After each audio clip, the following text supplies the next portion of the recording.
क्या हमारा भाग्य तय होता है या हम इसे बदल सकते हैं?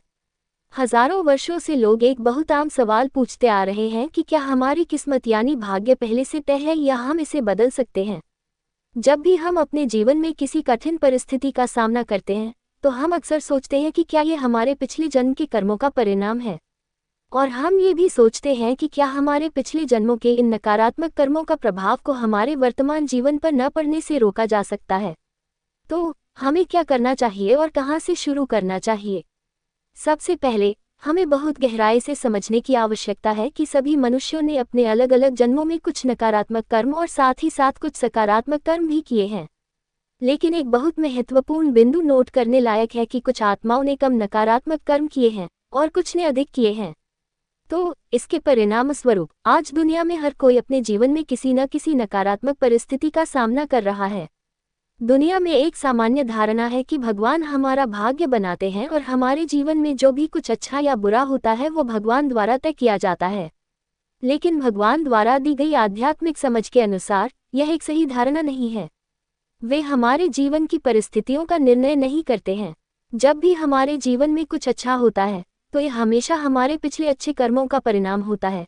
साथ ही साथ कुछ विशेष परिस्थितियों में परमात्मा की मदद होती है, लेकिन सभी में नहीं। दूसरी ओर जब भी हमारे जीवन में कुछ नकारात्मक होता है तो ये केवल हमारे पिछले गलत कर्मों का परिणाम होता है। परमात्मा हमें हमारे नकारात्मक कर्मों के लिए दंडित नहीं करते हैं। तो हम सभी को हमारे पिछले कर्मों के आधार पर भाग्य मिलता है।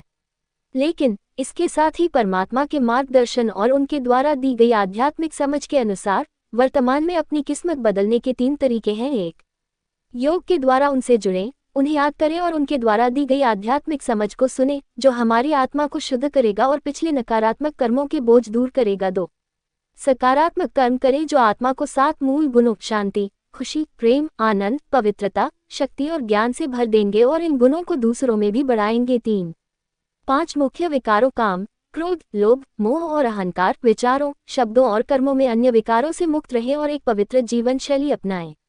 जब हम इन तीनों तरीकों को अपने जीवन में अपनाते हैं तो आत्मा शुद्ध हो जाती है और उसमें भलाई और देने के सकारात्मक संस्कार उत्पन्न होते हैं।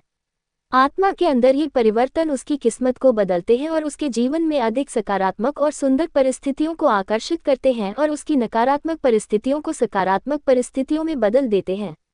साथ ही ये उसके भविष्य की जन्मों को भी सकारात्मकता और सफलता से भर देते हैं।